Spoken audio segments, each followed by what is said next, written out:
या कई लोगों ने कहा कि आप उर्दू पढ़ेंगी तो मुसलमान हो जाएंगी। कोई फ़िरके की ज़बान नहीं है, कोई मज़हब की ज़बान नहीं है, वो तो उसे सियासत की वजह से कनेक्ट कर दिया गया है। प्रोफेसर गोपी चंद नारंग साहब की है, उनकी मादरी ज़बान सराइकी थी, लेकिन आज उन्हें पाकिस्तान की जानिब से सबसे बड़ा अवार्ड सितारा इम्तियाज़ और हिंदुस्तान की गवर्नमेंट की जानिब से पद्म श्री और पद्म भूषण से नवाजा जा चुका है। तो उर्दू गैर मुस्लिमों की ज़बान पहले से रही है और इसकी मिसालें आज भी मौजूद हैं। तुम अपने अहद का विरसा तो खो चुके हो तमाम, जो बस सके तो ये उर्दू ज़बान रख लेना। स्वागत है आप सभी का मिलर टाइम्स में। मैं हूं आपके साथ शान असगर। अभी हमारे साथ मौजूद है स्तुति अग्रवाल। आजकल स्तुति देश से लेकर दुनिया में ख़बरों में है। वो इसलिए है कि स्तुति ने मध्य प्रदेश में उर्दू में 95% नंबर लाकर पूरे मध्य प्रदेश में टॉप की है। ये बहुत बड़ी खबर है। स्तुति हमारे अभी साथ है। स्तुति, सबसे पहले मेरे और मेरे चैनल की तरफ से आपको बहुत बहुत मुबारकबाद कि आपने मध्य प्रदेश में उर्दू में टॉप किया है। जी स्तुति, मेरा पहला सवाल आपसे ये होगा, मैं आपसे ये जानना चाहूँगा कि आपके मन में उर्दू पढ़ने और सीखने की जो ललक है वो कब जगी? मैं 8वीं दर्जे तक संस्कृत की तालिब इल्म रही हूँ और कॉन्वेंट स्कूल में रही हूँ। ज़ाहिर है कॉन्वेंट CBSE स्कूल है, तो मेरे वालिद साहब का ये बचपन से ही ख्वाब था। उन्होंने हम लोगों पर कभी ज़ाहिर नहीं किया, कभी उन्होंने हमें ये नहीं दिखाया कि वो चाहते हैं कि हम उर्दू पढ़ें। बड़ी खामोशी से वो अपनी खिदमत अंजाम देते रहे। ज़माने भर की मुखालफतें भी उन्होंने बर्दाश्त की। तो जब मैं 8वीं जमात में थी, मेरी दोस्ती आमिना फ़ारूक से हुई। वो मेरी क्लास फ़ेलो थी।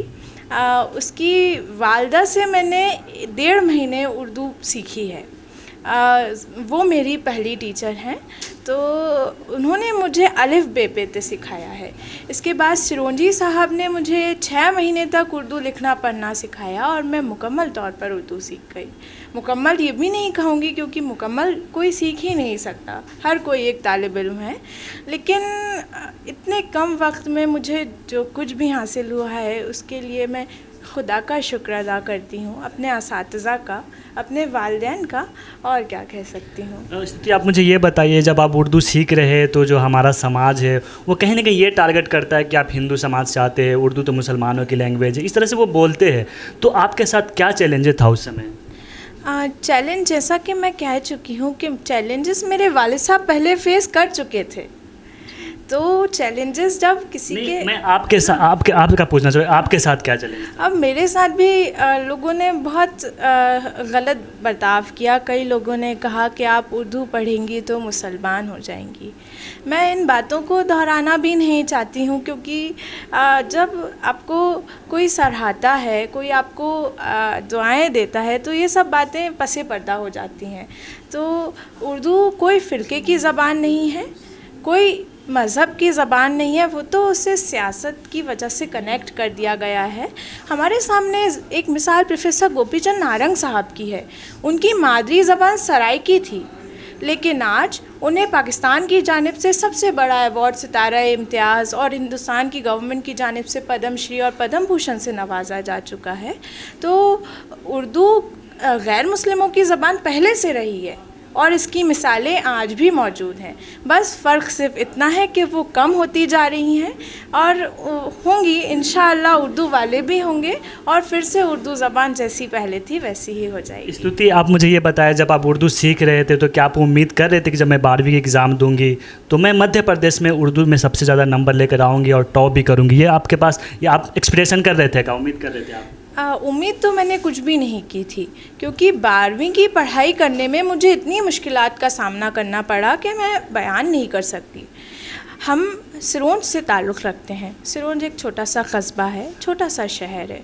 वहाँ हम जैसे तालिब इल्मों के लिए कोई स्टडी मटेरियल मौजूद नहीं है और मैं आर्ट्स फैकल्टी अंग्रेज़ी मीडियम से ज़ेर तालीम हूँ। तो ये मसला हुआ कि किताबें नहीं मिल रही थी, तो मैंने SDM साहिबा से दरख्वास्त की कि आप मुझे किसी तरह किताबें तो दिलवाएं।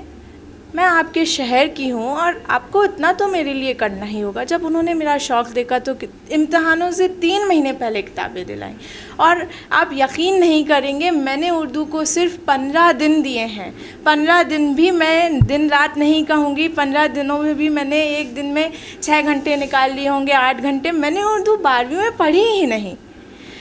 वो तो मुझे बड़ा खुद इतना मेरे लिए मौजज़ा है, वो एक ताज्जुब करने की बात है कि मैंने इतना सारा स्कोर कर कैसे लिया, क्योंकि मैंने जब उर्दू पढ़ी ही नहीं 12वीं में, तो ये मैं क्या कह सकती हूँ अब बस। अच्छा स्तुति, मुझे आप ये बताइए कि आपने उर्दू में सबसे ज़्यादा मार्क्स लाए, तो इन फ्यूचर अभी आपने 12वीं किया, तो इन फ्यूचर आप क्या बनना चाहेंगे, आप क्या हो?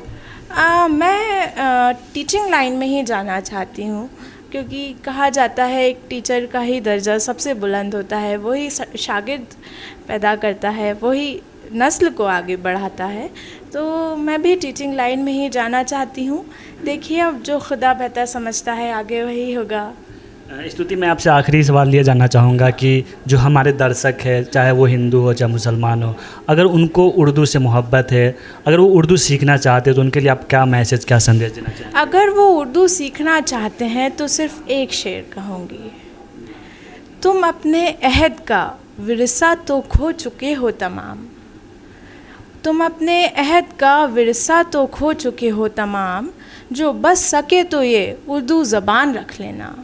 क्योंकि उर्दू ज़बान को रखना बहुत ज़रूरी है, अगर आप नहीं अपनाएंगे तो दूसरे आकर इसे अपना लेंगे। तो बस आप सब लोग इस ज़बान को अपनाएं, और कुछ नहीं कहूँगी। तो ये देखिए, स्तुति के जो भाषा है, उनकी शैली है, उनसे ये लग रहा है कि स्तुति के उर्दू की जो नॉलेज है वो काफ़ी है। और सबसे बड़ी बात ये है कि जो स्तुति है वो एक अखबार की शायद एडिटर भी है। ये आप सोच सकते हैं कि 12वीं क्लास की छात्रा वो उर्दू में इतना मार्क्स लेकर आना। दूसरी बात की एक मैगज़ीन की एडिटर है। तो थोड़ा मैगज़ीन के बारे में बताएं कि आपको ये जर्नलिज़म में कैसे आना हुआ, मैगज़ीन के लिए कैसे लिखना शुरू किया आपने? मैगज़ीन के लिए जैसा मैंने आपको बताया, 6 महीने में मैंने उर्दू लिखना पढ़ना सीख लिया था। तो मेरे उस्ताद की आप ज़हनियत देखिए, उन्होंने मुझे 6 महीने में जो लिखना पढ़ना सिखाया था वो 10वीं का कोर्स पढ़ा दिया था। मैंने पहली दूसरी नर्सरी उर्दू से नहीं पढ़ी, मैं संस्कृत मीडियम की तालिब इल्म थी। तो 10वीं का कोर्स उन्होंने मुझे लिखते पढ़ते वक्त ही सिखा दिया था। इसके बाद रहा सवाल जर्नलिज्म का, तो जो हमारा सहमाई इंतसाब आलमी है, जिसमें सैफ़ी सिरोंजी साहब ने मुझे चीफ़ एडिटर का दर्जा दे रखा है, वो 40 बरसों से सिरोंज की सरज़मीन से पाबंदी के साथ शाये हो रहा है। और उसमें सबसे बड़ी क़ुरबानी सिरोंजी साहब की, वालिद साहब की, सब ने बहुत मेहनत की, उसे सजाया संवारा। अब यह है कि सिरोंजी साहब को भी एक हाथ की ज़रूरत है, वो भी 40 बरसों से काम कर रहे हैं। और सबसे बड़ी बात कि वो थके नहीं हैं और रुके भी नहीं हैं और ना कभी रुकेंगे। लेकिन ये तो बस उनकी मोहब्बतें ही हैं कि उन्होंने मुझे इसका चीफ़ एडिटर बनाया है। स्तुति, आप मुझे ये बताइए कि आप इतनी कम उम्र में एक चीफ़ एडिटर भी है, अभी आपने बताया कि मुझे इन फ्यूचर टीचर बनना है, तो फिर जर्नलिज़म क्यों नहीं? जर्नलिज़म क्यों नहीं, जर्नलिज़म मेरा साथी रहेगा। अच्छा, ये भी साथ रहेगा? हाँ, क्यों नहीं, जर्नलिज़म मैं नहीं छोड़ने वाली। जी हाँ। चलिए, हमारे साथ स्तुति के फादर है अनिल अग्रवाल। सर, मैं आपसे एक ही सवाल जानना चाहूँगा कि जब आप अपने बेटी को उर्दू सिखाने के लिए भेजा टीचर के पास, तो आपके साथ क्या चैलेंज था? मेरे साथ कोई ज़्यादा चैलेंज यूँ नहीं आए कि जैसा कि स्तुति ने बताया कि वो सारे चैलेंज मैं पहले ही फेस कर चुका था। मैं इंतसाब से 22 वर्षों से जुड़ा हुआ हूँ, और सैफ़ी साहब की ये मेरे ऊपर मेहरबानी है कि उनने मुझको करीब 12 साल से उसका सरपरस्त बना रखा है। इसलिए जो भी चैलेंज हम लोगों ने आए, सैफ़ी साहब ने और मैंने बखूबी उसको फेस किया। सर, हम लोग गांव समाज से आते हैं, गांव में अक्सर देखा गया है कि अगर आप अपने बेटी को कहीं भेजते तो लोग ताना मारते हैं कि यार ये अपने बेटी को मुसलमानों के यहाँ भेज रही है, उर्दू पढ़ा रही। तो इस तरह के ताने भी आपको सुनने को मिले होंगे। ये मैंने आपसे जैसे कहा कि ये सारी चीज़ें मैं पहले ही फेस कर चुका था, क्योंकि सैफ़ी साहब के यहाँ जब मैं 22 साल से जुड़ा था तो मेरा आना जाना उनके यहाँ बराबर पहले से ही रहा। और ये साथ में मेरे साथ में 5 साल की उम्र से जाती रही, तो ऐसा मेरे को ज़्यादा कुछ नहीं सुनने को मिला, और ना मैं इस चीज़ों की परवाह भी मैंने कभी जीवन में की। चलिए सर, बहुत शुक्रिया स्तुति हमसे बात करने के लिए। तो ये थी स्तुति अग्रवाल, जिन्होंने मध्य प्रदेश में उर्दू में सबसे ज़्यादा नंबर लेकर आई है। आप भी क्या सोचते हैं इनके बातों से, अपनी राय कमेंट बॉक्स में ज़रूर रखें। हमारी वीडियोस देखने के लिए बेहद शुक्रिया। मिल्लत टाइम्स की खबरें पढ़ने, सुनने और देखने के लिए गूगल प्ले स्टोर से ऐप डाउनलोड करें। यहां आप उंगली की क्लिक में पढ़ सकते हैं 4 ज़बानों में न्यूज़, उर्दू, हिंदी, अंग्रेज़ी, बांग्ला। आप ऐप पर मिल्लत टाइम्स की वीडियोस भी देख सकते हैं। अगर आप YouTube पर देख रहे हैं तो रेड बटन को दबाकर चैनल को सब्सक्राइब करें और बेल आइकन ज़रूर दबाएं। फेसबुक पर देख रहे हैं तो पेज को लाइक और फॉलो ज़रूर करें। ट्विटर और इंस्टाग्राम पर भी मिल्लत टाइम्स को फॉलो करें। मिल्लत टाइम्स की स्टोरीज हासिल करने के लिए टेलीग्राम और व्हाट्सएप पर बराह रास्त हमारे साथ जुड़ सकते हैं। हमारे काम से आप मुतमईन हैं तो इसे जारी रखने और मजबूत बनाने के लिए हमें सपोर्ट करें। स्क्रीन पर दिख रहे और डिस्क्रिप्शन में दिए गए अकाउंट नंबर पर मिल्लत टाइम्स को अपनी रकम भेज सकते हैं। अगर आपके इलाके का कोई मामला है, आपकी मसाइल को मीडिया में जगह नहीं दी जा रही है, तो हमें ईमेल करें या व्हाट्सएप पर मैसेज करें। हम उठाएंगे आपकी आवाज़। मिल्लत टाइम्स मतलब मजलूमों की आवाज़, नफरत के खिलाफ जंग, फर्जी खबरों से निजात। www.millattimes.com